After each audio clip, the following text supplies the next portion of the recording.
Welcome to your comprehensive guide to IGCSE chemistry, following the Edexcel specification. In this video, we'll break down the core principles, explore the chemistry of elements, and dive into organic and physical chemistry. Whether you're just starting out or reviewing for exams, this series will help you understand key concepts, practical experiments, and essential definitions. Let's begin by outlining what you'll learn from the states of matter to the intricacies of chemical bonding and reactions. Get ready to build a solid foundation for your chemistry journey.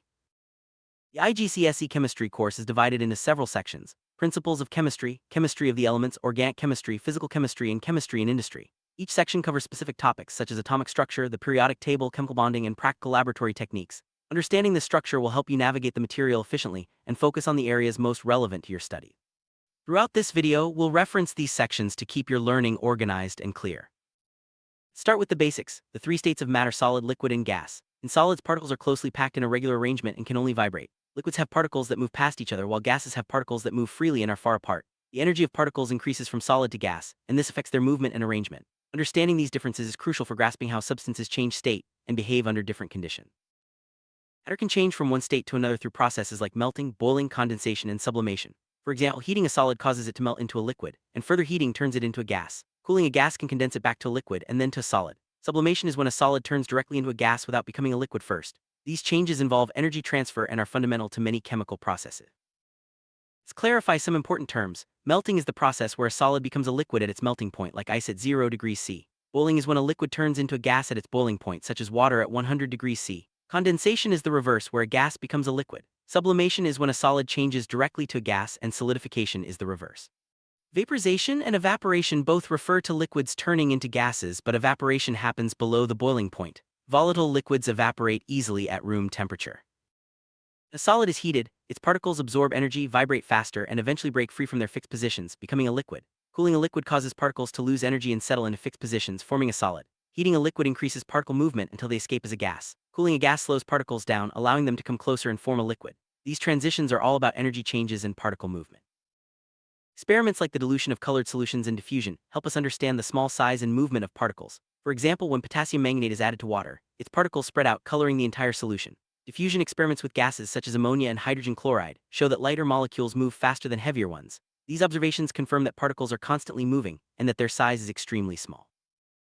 Atoms are the smallest particles of an element that can take part in chemical reactions. Molecules are groups of atoms bonded together, and they can exist independently. Atoms consist of electrons, protons, and neutrons, while molecules may contain different types of atoms. Atoms can react directly, but molecules must break into atoms first. There are limited types of atoms but unlimited types of molecules, making chemistry incredibly diverse. Element is a pure substance that cannot be broken down into simpler substances by chemical means. Compounds are pure substances made from two or more elements chemically combined in fixed proportions. Mixtures, on the other hand, are combinations of substances that are not chemically bonded and can be separated by physical methods. Understanding these differences is key to mastering chemical classification and separation techniques. Filtration is a method used to separate an insoluble solid from a liquid. The mixture is poured into a filter funnel lined with filter paper. The liquid passes through as filtrate while the solid remains as residue. This technique is commonly used to separate precipitates from reaction mixtures and is a fundamental laboratory skill. Simple distillation separates a soluble solid from a solution. The solution is heated, causing the solvent to evaporate, pass through a condenser, and collect as distillate. This method is useful for purifying liquids such as separating water from salt solutions. It's a key process in both laboratory and industrial chemistry. Fractional distillation is used to separate mixtures of miscible liquids with different boiling points. As the mixture is heated, the component with the lowest boiling point evaporates first and is collected. This process is essential for separating ethanol from water, refining crude oil, and producing industrial gases. It demonstrates how physical properties like boiling point can be used for separation. Crystallization separates a soluble solid from a solution by exploiting differences in solubility at different temperatures. The solution is saturated, cooled, and crystals form, which are then filtered and dried. Paper chromatography separates colored substances based on their solubility, producing distinct patterns that can be analyzed to identify components. Both techniques are widely used in chemical analysis and purification. In ascending chromatography, a pencil line is drawn near the end of chromatography paper, which is then placed in a solvent. As the solvent rises, it carries the colors with it. Components with higher solubility travel further, allowing for the separation and identification of different dyes in a mixture. This method is especially useful in analytical chemistry. Evaporation is used to separate a soluble solid from a liquid, such as obtaining copper sulfate crystals from solution. As the liquid evaporates, the solid remains behind. This simple method is commonly used in laboratories to recover dissolved substances from solutions. Chromatograms provide valuable information about the composition of mixtures. By comparing the positions and colors of spots with known substances, you can identify the components present in a sample.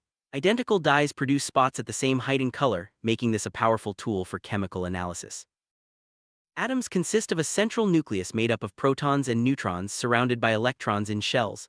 The arrangement of these particles determines the properties of each element. Understanding atomic structure is fundamental to all of chemistry, as it explains how elements interact and form compounds. Electrons orbit the nucleus in energy levels called shells. The first shell holds up to 2 electrons, the second up to 8, and the third also up to 8. The arrangement of electrons in these shells determines an element's chemical properties and its place in the periodic table. Protons and neutrons each have a relative mass of 1, while electrons are much lighter with a mass of 1,1840. Protons carry a positive charge, electrons are negative, and neutrons are neutral. These properties are essential for understanding atomic number, mass number, and how atoms interact. Atomic number is the number of protons in an atom, while the mass number is the total of protons and neutrons. Isotopes are atoms of the same element with different numbers of neutrons. Relative atomic mass is the weighted average of an element's isotopes compared to carbon-12. For example, chlorine has 2 main isotopes, resulting in an average atomic mass of 35.5. Periodic table arranges elements in order of increasing atomic number. It consists of groups, vertical columns, and periods, horizontal rows. Elements in the same group have similar chemical properties because they have the same number of outer electrons. This organization helps predict element behavior and reactivity. Electronic configuration describes how electrons are arranged in an atom's shells. For the first 20 elements, the first shell holds 2 electrons, the second and third hold 8 each. The group number indicates the number of outer electrons, which determines chemical behavior. For example, sodium's configuration is 281. Relative formula mass, Mr., is the sum of the relative atomic masses of all atoms in a compound. The mole is a unit representing 6 x 10^23 particles, known as Avogadro's number. Moles are used to count atoms, ions, or molecules in chemical reactions, making calculations manageable and consistent. Chemical equations represent reactions using symbols and formulas. Word equations use names, while symbol equations use chemical symbols. State symbols indicate the physical state: S for solid, L for liquid, G for gas, and AC for aqueous solution. Writing balanced equations is essential for accurate chemical calculations. Empirical formula shows the simplest whole number ratio of atoms in a compound, while molecular formula gives the actual number of each atom. These can be determined experimentally from mass data. For example, a compound with a 1,2 ratio of carbon to hydrogen has the empirical formula CH2. If its relative formula mass is 56, the molecular formula is C4H8. Calculating reacting masses involves using balanced equations and relative masses to determine how much product forms from a given amount of reactant. Percentage yield compares the actual amount of product obtained to the theoretical maximum, accounting for losses during purification or transfer. This is vital for evaluating chemical processes. Ionic compounds form when atoms transfer electrons, creating charged ions. Metals lose electrons to become positive, while nonmetals gain electrons to become negative. The strong electrostatic attraction between oppositely charged ions forms an ionic bond, resulting in high melting and boiling points due to the energy needed to break the lattice. Ionic crystals are giant three-dimensional lattices of positive and negative ions arranged in a regular pattern. The strong attraction between these ions holds the structure together, giving ionic compounds their characteristic properties, such as high melting points and electrical conductivity when molten or dissolved. Covalent bonds form when 2 or more nonmetals share pairs of electrons to achieve full outer shells. This sharing creates a strong attraction between the bonding electrons and the nuclei of the atoms involved. Covalent compounds can be simple molecules or giant structures, each with distinct properties. Dot and cross diagrams visually represent how atoms share electrons in covalent bonds. For example, hydrogen, chlorine, water, and methane can all be shown with these diagrams, making it easier to understand their bonding and structure. Mastering these diagrams helps in visualizing molecular arrangements. Substances with simple molecular structures like water or carbon dioxide have low melting and boiling points. This is because the forces between molecules are weak, so little energy is needed to separate them. As a result, many are gases or liquids at room temperature. Giant covalent structures like diamond and graphite are made of billions of atoms bonded together. Diamond is extremely hard and used in cutting tools, while graphite is soft and slippery, making it useful as a lubricant. The differences in their structures explain their unique properties, including electrical conductivity in graphite. Metals are described as giant structures of positive ions surrounded by a sea of delocalized electrons. This metallic bonding explains why metals are good conductors of electricity and can be shaped without breaking. The free electrons allow metals to conduct current and make them malleable and ductile.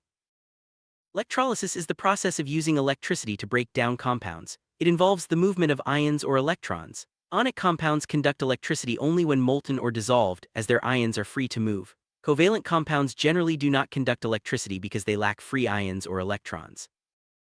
Experiments with electrolysis, such as using inert electrodes in molten salts or aqueous solutions, help us understand how substances decompose. For example, electrolysis of sodium chloride produces hydrogen and chlorine gases. Observing these reactions in the lab reinforces the principles of ionic movement and chemical change. Groups are vertical columns and periods are horizontal rows in the periodic table. Metals are found on the left, nonmetals on the right.